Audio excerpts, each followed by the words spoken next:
গরুর মাংসের আচারি ভুনা একটু ভিন্ন স্বাদের হবে। আপনারা যারা ভিন্নধর্মী খাবার খেতে পছন্দ করেন কিংবা গরুর মাংসের একঘেয়েমি রান্না খেতে খেতে টায়ার্ড হয়ে গিয়েছেন, আমি বলবো আজকের রেসিপিটা আপনাদের জন্য। আসসালামু আলাইকুম প্রিয় দর্শক, welcome back to my channel. আমি জান্নাত। খিচুড়ি, পরোটা বা সাদা ভাতের সাথে খুব ভালো যায় এই আচারি গোশত। বিরিয়ানি অথবা পোলাও সাথেও কিন্তু পরিবেশন করতে পারেন।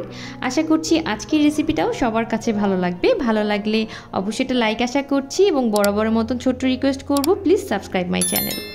আচারি গোশত রান্না করার জন্য প্রথমে চুলাতে একটা হাঁড়ি বসিয়ে দিয়েছি। তার ভেতরে 2 টেবিল চামচ পরিমাণ দিয়ে দিলাম সরিষার তেল আর 2 টেবিল চামচ পরিমাণ সয়াবিন তেল। আপনারা চাইলে পুরো রান্নাটা সয়াবিন তেল দিয়েও করতে পারেন অথবা সরিষার তেল দিয়েও করতে পারেন। আর এর ভেতরে দিয়ে দিচ্ছি 5 টুকরো শুকনা মরিচ আর মাঝারি সাইজের 4টা তেজপাতা। আর এর ভেতরে অ্যাড করছি হাফ টেবিল চামচ পরিমাণ 5 ফোড়ন, আস্ত 5 ফোড়ন। প্যাকেটে যে 5 ফোড়নটা কিনতে পাওয়া যায় সেই 5 ফোড়নটাই ব্যবহার করেছি।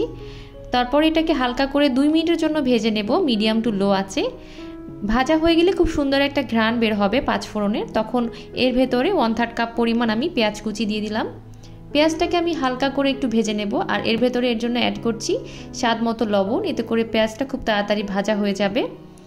এখন আমরা এখানে গরুর মাংসের আচারি ভুনা তৈরি করছি। আপনারা চাইলে খাসি অথবা মুরগির মাংসেরও আচারি ভুনা তৈরি করতে পারেন। তো আমি এখানে গরুর মাংসের আচারি ভুনা করছি। এখানে 1 কেজির মতন হাড় চর্বি সহ মাংস আছে। খুব ভালোভাবে ধুয়ে পানিটা ঝরিয়ে নিয়েছি আর মাঝারি সাইজ করে আমি কেটে নিয়েছি। তারপর এর ভেতরে দিয়ে দিচ্ছি।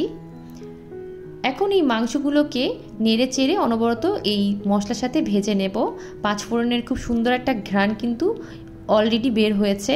তারপর এটাকে ঢাকনা দিয়ে কিছুক্ষণের জন্য জাল করব। এতে করে মাংস থেকে অনেকটা পানি বের হবে আর এই পানিতেই কিন্তু মাংসটাকে আমরা খুব ভালোভাবে ভেজে নেব। আর দেখতে পাচ্ছেন মাংসের কালারটা কিন্তু অনেকটা সাদা হয়ে গিয়েছে। তো এর ভেতরে আমি এখন গুঁড়া মশলা ব্যবহার করছি। হাফ টেবিল চামচ দিয়ে দিচ্ছি হলুদের গুঁড়া, 1 টেবিল চামচ লাল মরিচের গুঁড়া, হাফ টেবিল চামচ আদা রসুন বাটা। আরও কিছু মশলা আমি এর ভেতরে অ্যাড করব, তবে অল্প অল্প মশলা দিয়ে আমি আগে এই মাংসটাকে কষিয়ে নেব। তো আবারও ঢাকনা দিয়ে এটাকে আমি 2 থেকে 3 মিনিটের মতন জাল করে নিচ্ছি মিডিয়াম টু লো আছে। ঢাকনাটা সরিয়ে নিলাম। দেখতে পাচ্ছেন পানি কিন্তু আরও বের হয়েছে। আর এর ভিতরে দিয়ে দিচ্ছি হাফ টেবিল চামচ পরিমাণ গরম মশলার গুঁড়া,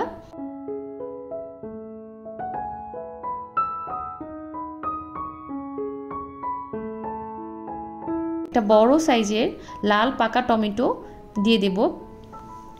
তো টমেটোটাকে আমি ছোট ছোট টুকরো করে কেটে নিয়েছিলাম। এখন এই টমেটোটাকে খুব ভালোভাবে মিশিয়ে তারপর আবার ঢাকনা দিয়ে এটাকে আমি আরও 2-3 মিনিটের মতন মিডিয়াম টু লো আছে জাল করব। এরই মাঝে কিন্তু টমেটোগুলো গলে গিয়েছে।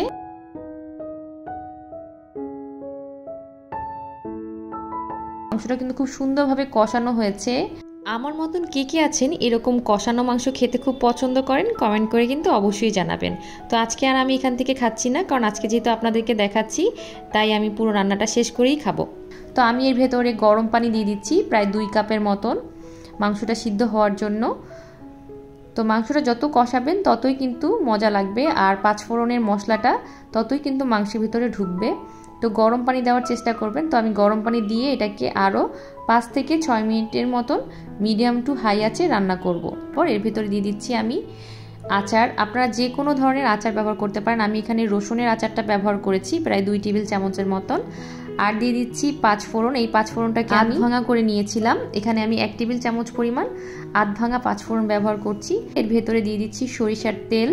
সরিষার তেল দিলে কি হবে, আচারের একটা ফ্লেভার খুব ভালোভাবে আসবে। তারপর খুব ভালোভাবে মিশিয়ে ঢাকনা দিয়ে আরও কয়েক মিনিটের জন্য এটাকে জাল করব। এরই মাঝে কিন্তু মাংসগুলো পুরোপুরি সিদ্ধ হয়ে গিয়েছে। তো আচারি মাংস মানে কিন্তু আচার দিয়ে মাংস রান্না করা না, মাংসটা আচারের মতন করে রান্না করা। এর ভেতরে আমি দিয়ে দিচ্ছি 3-4টা কাঁচামরিচ। তো আমার আচারি গোশতটা কিন্তু অনেকটাই হয়ে গিয়েছে। আপনারা যদি মনে করেন মাংসটার ঝোলটা একটু টানাবেন তাহলে চুলা রাসটা একটু বাড়িয়ে অনবরত নেড়ে চেড়ে ঝোলটা কমিয়ে নিতে পারেন। রুটি অথবা পরোটা বা খিচুড়ির সাথে খেতে হলে ঝোলটা একটু টানি নিলে ভালো হবে। আর গরম গরম ভাতের সাথে কিন্তু এভাবে খেতেই বেশি ভালো লাগে।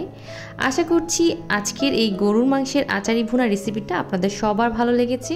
ভালো লাগলে অবশ্যই একটা লাইক আশা করছি, এবং বরাবরের মতন ছোট্ট রিকোয়েস্ট করব, যারা এখনও আমার চ্যানেলটি সাবস্ক্রাইব করেননি প্লিজ সাবস্ক্রাইব মাই চ্যানেল, আর যারা সাবস্ক্রাইব করেছেন তাদের জন্য রইল অনেক অনেক ভালোবাসা। সবাই ভালো থাকবেন, সুস্থ থাকবেন, আমাদের জন্য দোয়া করবেন। আল্লাহ হাফেজ।